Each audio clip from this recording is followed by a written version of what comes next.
Hello everyone, thank you for joining us on this edition of the 6 p.m. primetime newscast on Equinoxe Television, live from our headquarters in Cameroon's economic capital, Douala. I am Babla Jonathan. In our top stories in this edition of the news, condemnation continue rising from all quarters after the last mass killing incident recorded in the southwest region of the Republic of Cameroon within the context of the 4-year-long armed conflict in the northwest and southwest English-speaking regions of the country. The killing of children, women, and some young people in Mautu, a farming community in the southwest region of the country. And out of Cameroon, the United Nations say over 2 million people are in need of humanitarian aid in the Tigray region of Ethiopia. The region has been cut off from the rest of the country since the government forces of the country launched a raid in that part of the country, fighting against the Tigray Liberation Forces in November last year.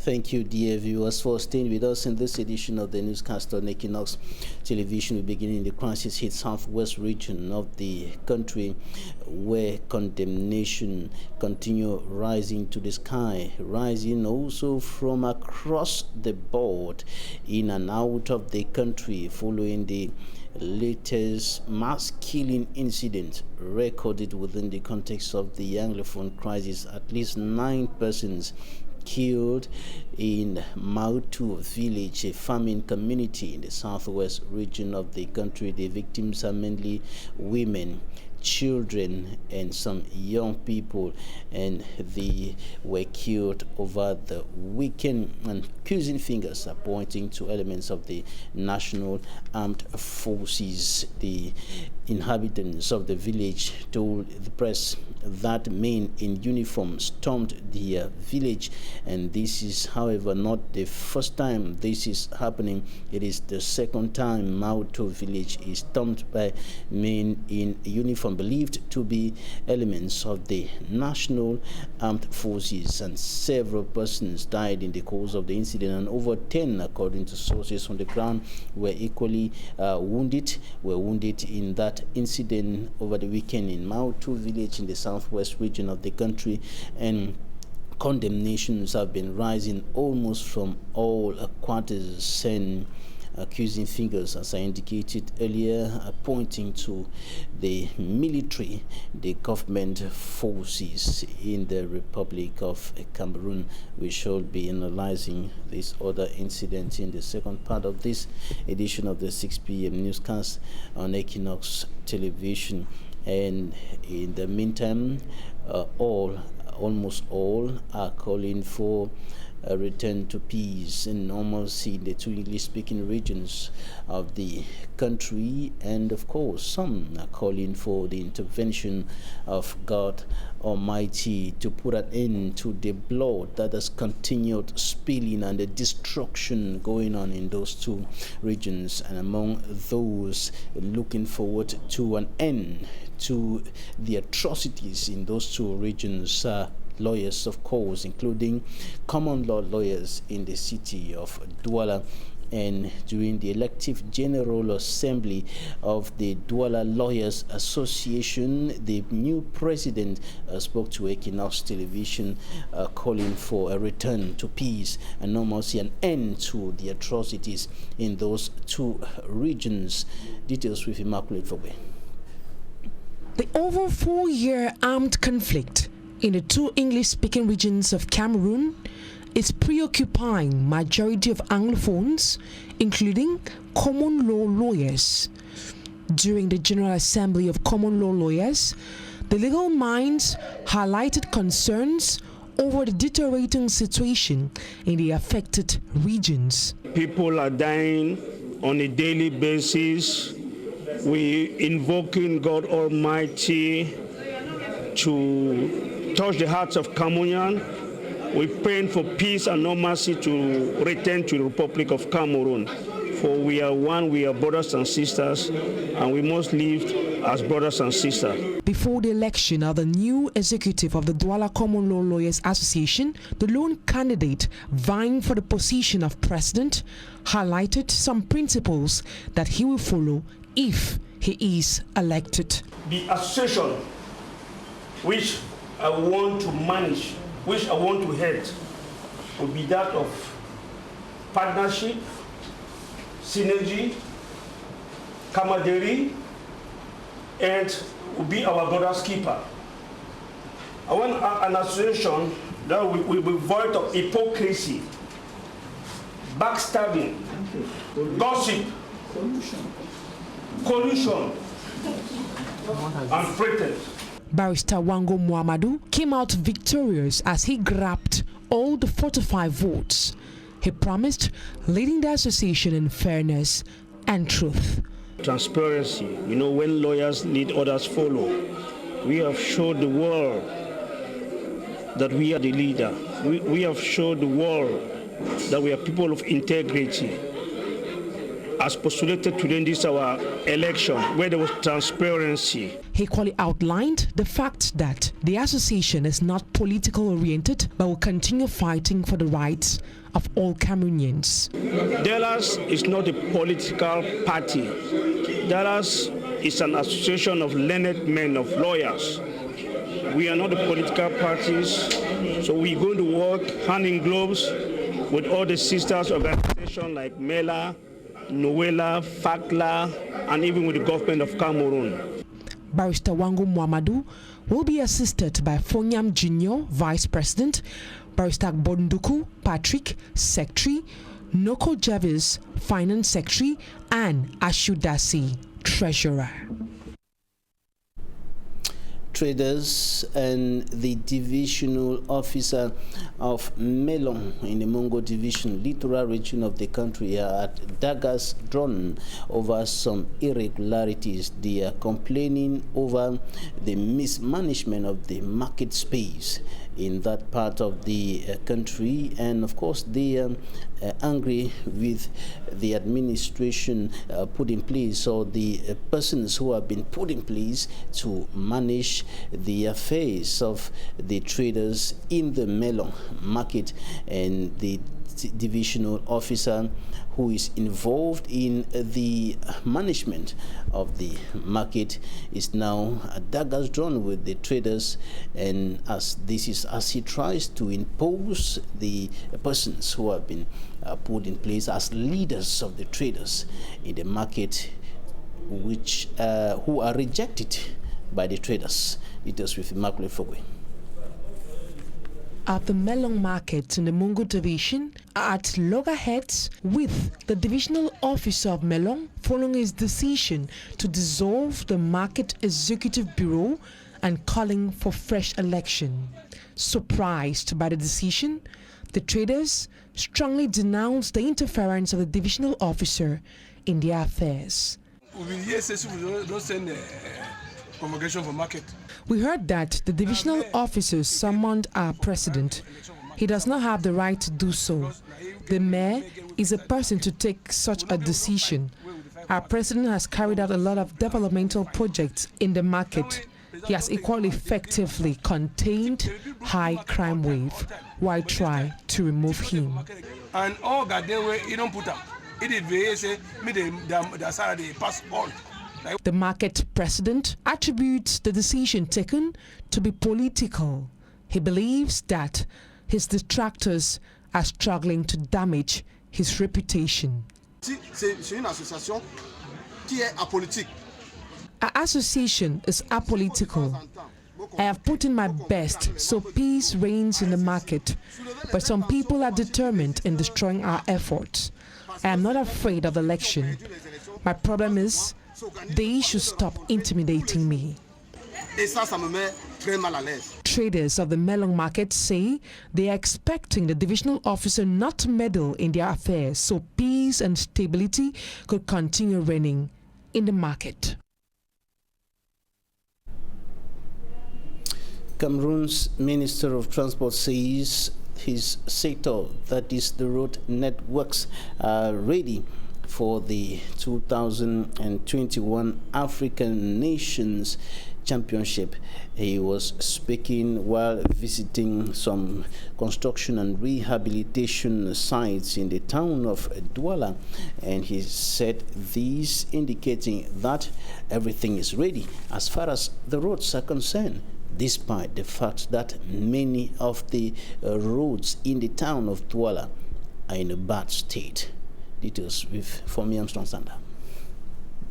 Few days to the kickoff of CHAN Cameroon 2021, the Minister of Transport Jean-Ernest Massinangale Bibe is on a working visit to the city of Douala.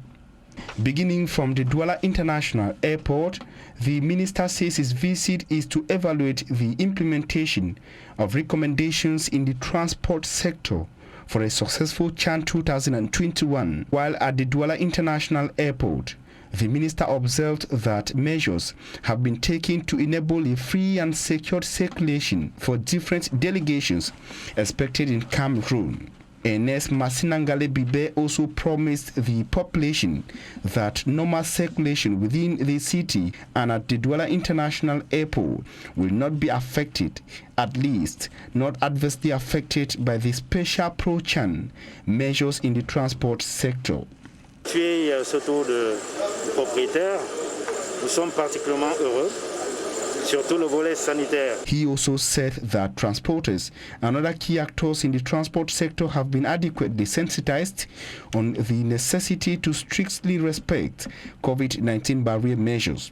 Les appareils de distribution de gel, de liquide. The minister made his second stopover at the Douala City Council Hall, where he met with the mayor of the city of Douala, the governor of the Littoral region, the senior divisional officer for the Buri division, and other top administrative and municipal officials. They all exchanged strategies on how to make CHAN Cameroon 2021 successful in the transport domain in Douala. From the Douala City Council Hall, the minister took off for the Japoma Sports Complex, where he evaluated the level of accessibility and safety within the gigantic sports complex. Few days to the African Nations Championship, the colors of the football jamboree are absent on the streets of the nation's political capital, Yaoundé. Billboards are void of CHAN messages, and the local population say the usual exciting pictures that are often seen on the streets ahead of such competitions are simply absent in the town of Yaoundé. For me, Armstrong Sander.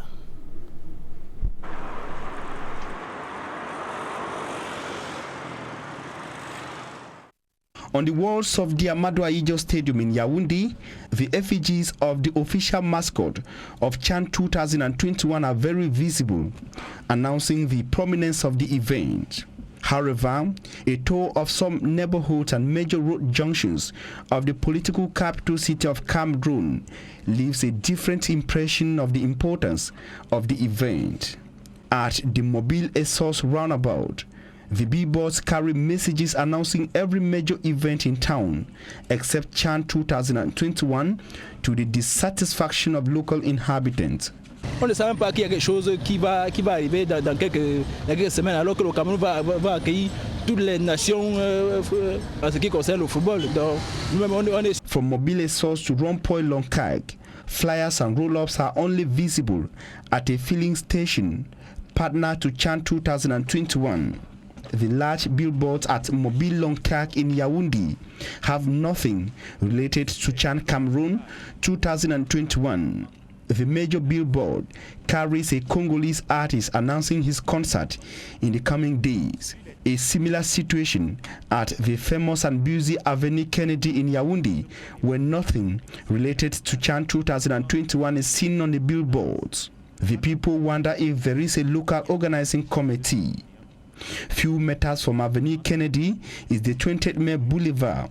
Instead of roll-ups, flyers and billboards announcing CHAN 2021, the main message at the May 20th Boulevard in Yaoundé is that of a Cameroonian artist announcing his concert in the coming days. after a long search in Yaoundé. A single flyer announcing CHAN 2021 is seen at Mythique Post Central. Our effort to know from the local organizing committee the strategies employed to better advertise CHAN 2021 proved fruitless. In the OPEC city of Limbe in the crisis-hit southwest region of the Republic of Cameroon, efforts have been made despite the unstable socio-political and security climate to ensure that the town is ready for the African Nations Championship. Our correspondent Davidson Maimo files in details. Who is carrying this one will have to spray under the stores. Am I right? Yeah. So you will show us the areas that we are actually supposed to concentrate. Yeah, but I know that with all these stores, he will use his machine to send it under the doors. Yeah. They are hygiene and sanitation workers of the Limbe 1 Council, with instruction from the team leader, Mayor Epoasi Mboye, accompanied by the divisional delegate of Mindive. The workers, in their combat-ready gear, disinfected every corner of the Limbe main motor park, using mechanical hand-spraying pumps backed with an electronic spraying machine. The effectiveness of the exercise is visible, especially at the market, given that tables serve as obstacle to the team. Small raw food selling points within the quarters, better known as Big Mom Market, are not left out. When we come out like this, it's because we want the safety of the population. So they too should cooperate with us by following the 19 measures that the government gave. A part of the disinfecting exercise, face masks were equally distributed to the population, an indication that its usage at this point in time is paramount. Some people don't want to believe that the COVID is still around us. The only thing we can do is to continue to sensitize the population. The priority of the exercise is to get Limbe 1 municipality ready for the upcoming African Championship tournament, which the city of Limbe may be privileged to host a group. So we are disinfecting all these areas so that when these guests come, they will be so comfortable with everywhere they go, every place will be fine. The entire project, according to the mayor, cost the Limbe 1 Council quite a fortune. It has taken us much money, roughly 11.something million. But we are only looking at the security of the people and not the money that we have spent. To the divisional delegate of Mindive, Agbo Teddy, the funding has been made available thanks to a National Solidarity Fund against COVID-19. So Mindive thought it wise to send these funds to the mayors to better carry out this exercise. The exercise shall continue in the days ahead, with more public gathering areas to be disinfected. Davidson Maimo reporting there from Limbe. Now in news out of Cameroon, the United Nations say more than 2 million people are in need of humanitarian aid in the Tigray region of Ethiopia. They have been deprived of aid as the region remains cut off from the rest of the country as a result of fighting between Tigray Liberation Forces and government forces. The government forces began an offensive in Tigray in November last year. Since then, it's been difficult for aid agencies to penetrate the area. The Secretary General of the Norwegian Refugee Council says he hopes that humanitarian aid can finally reach the troubled region of Tigray. Talking Point is up next.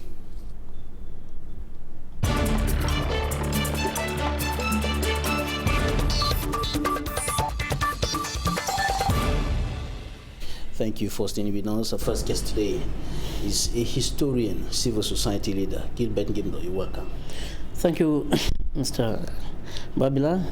I'm glad again to be on Equinoxe. Happy New Year to televiewers. You're welcome. The last tragic incident recorded, the last incident of mass killing. Over 9 persons killed in Mautu village in the southwest region of the country. What's your analysis of this other incident coming after the Kumba massacre, where about 7 students were killed in Mother Francisco International Bilingual College, and of course before that there was the Gabo massacre last year? Yeah, the first impression we will have from that killing of the weekend is that such devastation of the English zone will continue, because when you look at the determination of the separatist fighters, and then you find the government gospel of forces maintaining, forces trying to protect civilians and their property, you find that separatists are determined, the government is determined. No one is ready as of now to submit to the order for peace. We all know such is difficult. Separatists will not just give in. And the government, in no occasion, it has not happened anywhere, will want to give in. So we have to continually waiting for such disastrous things to occur in the English zone and continue to put the lives of the English Cameroonians or Cameroonians in those provinces into misery and apathy. The Ministry of Defense is yet to comment on that incident, but this is coming after the President of the Republic, in his end-of-year address to the nation, congratulated the security and defense forces and told them to continue respecting human rights and to continue to be professional in the discharge of their duties. And this incident is being attributed to the security and defense forces by locals, by the inhabitants of Mautu village. They are saying that men in uniform stormed the village, even though there is now a confusion at the level of who is a soldier and who is not, because somebody like Colonel Bajek will tell you that Colonel Atonfak in the Ministry of Defense will tell you that some of the pro-independence fighters kill soldiers and take their uniform and put on and then commit atrocities that are attributed to the military. But this is something that happened with many persons in military uniform, and the people are pointing accusing fingers to the military. Let me begin from the President of speech, a congratulation message to the forces. It is not surprising. First and foremost, he's the head of state, and he doubles constitutionally as the president of in fact, the commander of the armed force. So that is not surprising. He's supposed to congratulate his force. But coming back to the act itself, when you take reference from what happened in Garbo, and then later on with time, investigations proved the military, proved that the military were the ones involved, then later on other extrajudicial killings, which though investigations have not actually proven who was responsible for, like for the case in Ekona, the case in Moyoka, the case in Kumba. The Kumba case has not been proven yet because there were a lot of polemics, a lot of nuance surrounding it. Fingers were pointed from left to right. You remember during the Ngambu, after the Ngambu incident, the government started by accusing separatist fighters. But when investigations came out, it proved that it was otherwise. Now, for this case, coming to the field itself, there are two hypotheses. The first is that this war is an asymmetric one. Asymmetric in that, on one hand, you find an identified force, which is the government force. On the other hand, you find an unidentified force, which is the separatist fighters. Unidentified because no government official can pinpoint who he is fighting. Not even the President of the Republic. He cannot pinpoint who he is fighting. You just know that there are separatist fighters who have camps dotted somewhere in the two provinces, English provinces in Cameroon. You cannot actually identify it. That makes the war asymmetric. And history has proven clearly that asymmetric wars are very difficult to be won by whoever of the two sides. Let me tell you something. Napoleon Bonaparte once said, war is a permanent scene of chaos, where the victor is he who succeeds to control the chaos in his camp and that of the adversary. As of now, some weeks behind, it was like there was a stalemate because you did not hear government attacks, you did not hear separatist attacks. So there was that wrong impression from Cameroonians thinking that things are already subsiding. But you can begin to see the way things are happening. Besides the killing at Mautu, you heard what happened in the Momo division. There were terrible things that happened in the Momo division. I don't know if it has been announced officially, but terrible things happened there. Coupled to these killings now, what we have to know is that the government has refused to know that these people are so determined. The government has refused to know that the measures that have been taken so far, for the years that the crisis have been ongoing and protracted, the measures have been displaced measures. The measures have actually proven to be misplaced priorities. They do not fit squarely as to what those people rose against the government to demand. It is not wrong in any society on earth that part of a country rise to demand something from their government. The issue of cessation came in when the government adopted a method which appeared not satisfactory to the people, and they took up arms and started moving from first change of form of state to absolute separation because of the situation which every Cameroonian as of now, it's no longer hidden, every Cameroonian as of now knows. Referring to the use of military force? The use of military force, one, clear-cut statements used by government officials. Clear-cut statements like the form of state cannot be negotiated. We have seen in all countries in the world where forms of state are negotiated by the people. In every country that claims democracy like Cameroon, power belongs to the people. The people are supreme. Why not pass constitutionally to a referendum and let the people choose if they like the form of state or not?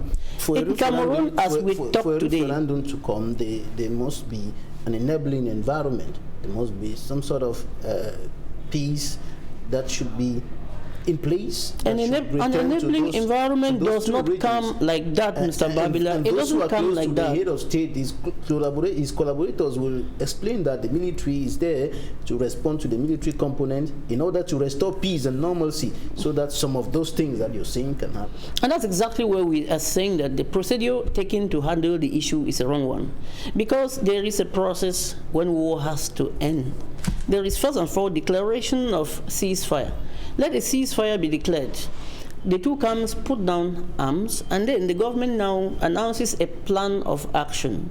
In that way now, when you look at projects, other government projects such as the reconstruction of the Northwest and the Southwest amidst war, do you really think, does any Cameroonian really think that such projects can be realistic? It cannot be realistic. You cannot go constructing where war is still going on until the normal process, and which doesn't in any way show that the government is weak. It is not in any way showing some weakness in the government. It is just proof of inclusiveness and understanding on the part of the government. In fact, it proves that the government is really there for the people. It proves that the people put the government there, and the government is ready for the people. So we Cameroonians continue to plead with the government to take necessary measures, measures that will be realistic, that will actually materialize in bringing it into place calm, and bringing onto table the two factions, that's government and the separatist fighters, because it's not a boomerang getting them to the table to make this country once more peaceful. Thank you, Gilbert. Gimdo, you're a historian and civil society leader.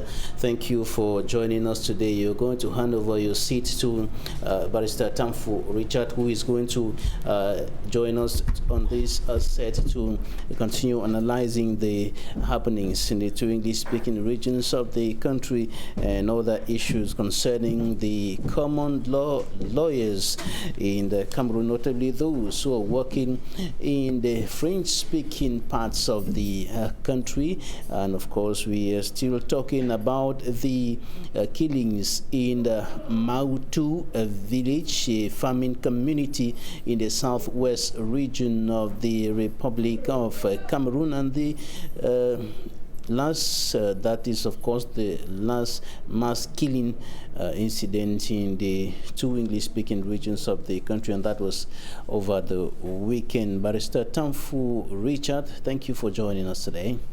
Thank you, Mr. Babila. The pleasure is all mine. And good evening and Happy New Year wishes to all those who are viewing.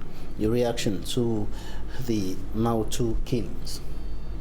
Well, it's rather sad that we have to continue condemning, continue crying the shed of innocent blood in the English regions of Cameroon. We have given already all avenues possible to make sure that the crisis comes to an end.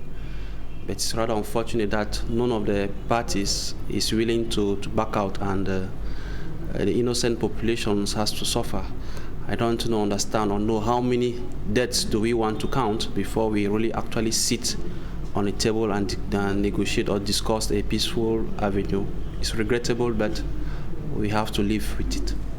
This is the second time that men in uniform, I want to put it that way, invade that same farming community, and people being killed, and the people who spoke to us pointing and accusing finger on the Security and Defense Forces, the Ministry of Defense. The government is yet to make a comment on this. What do you think about the raids going on here and there in different parts of the two regions, the efforts that the Security and Defense Forces are putting in to put an end to cessationist activities and restore peace and normalcy? You know, you have to analyze the situation very critically, because the war has taken another twist. Like you said, uniformed men. Nowadays, we have discovered that even armed separatist groups carry military uniforms to carry out their atrocities. So you need to really analyze and have first-hand evidence to be able to attribute such killings to which of the ever comes. But to me, I see that if actually there was a political will in putting an end to this crisis, we will not find ourselves in a situation where we are unable to point or accuse fingers at who and whosoever. Today, the people who are losing their lives are children, mothers, innocent and unarmed civilians. You see that they are no more fighting even separatists.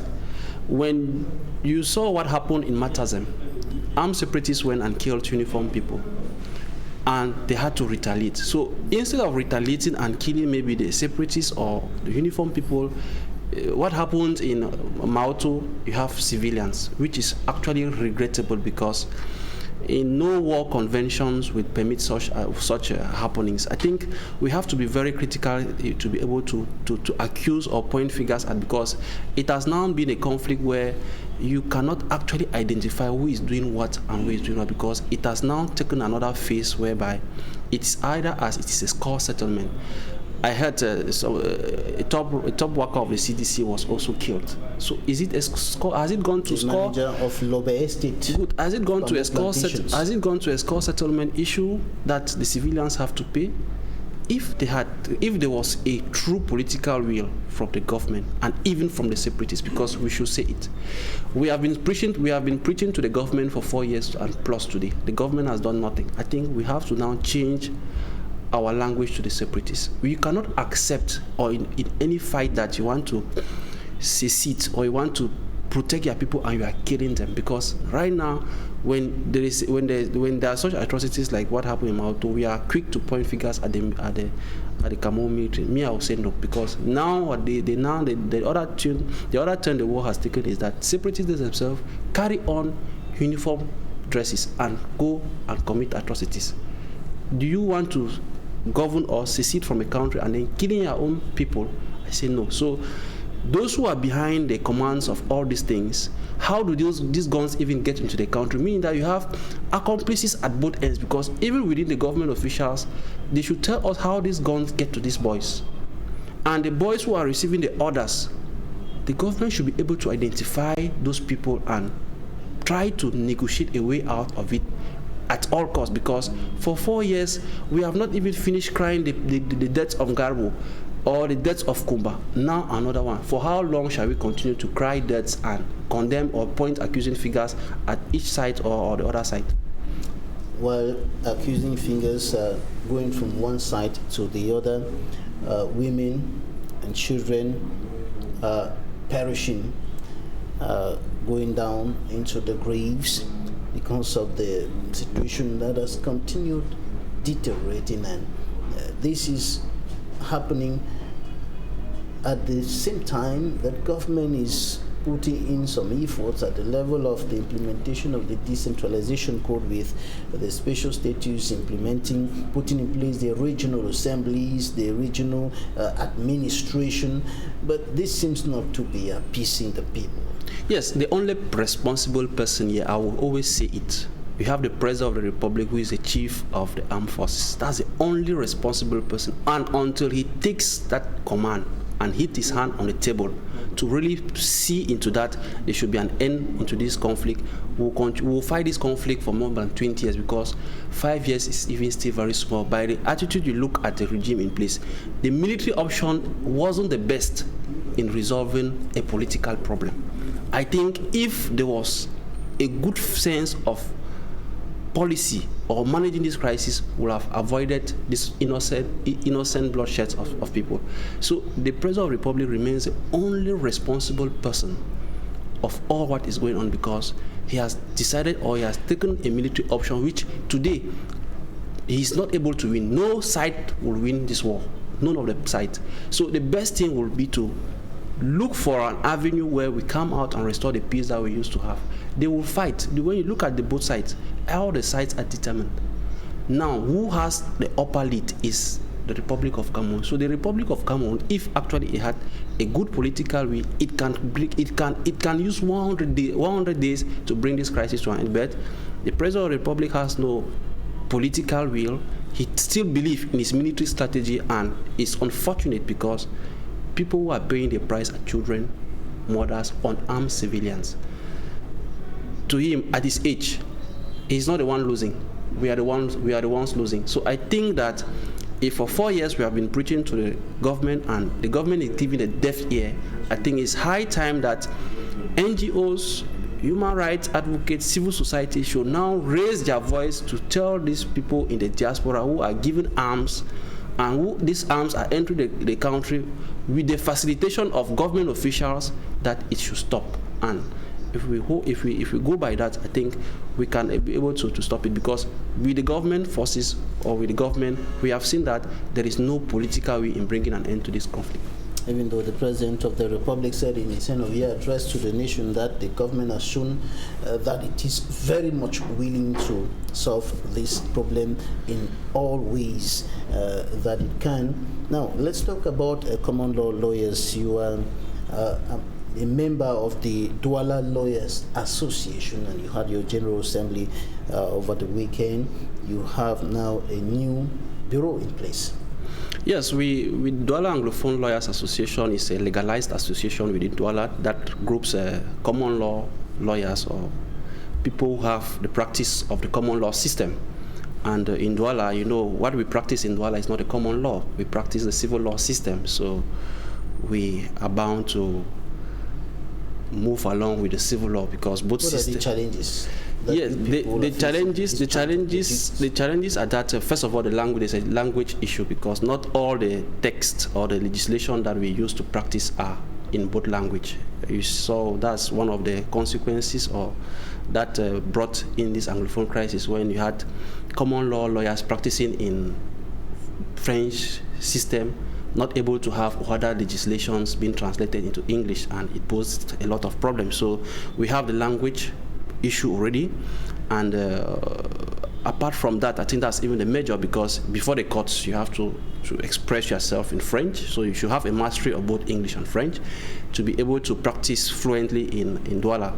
So those are some of the challenges that we common law lawyers have here, because we have legislations that for example, the civil code that is being applied here is not in English and French, so you have to know some French or go under a training, train yourself into French language to be able to interpret and defend your clients before the court.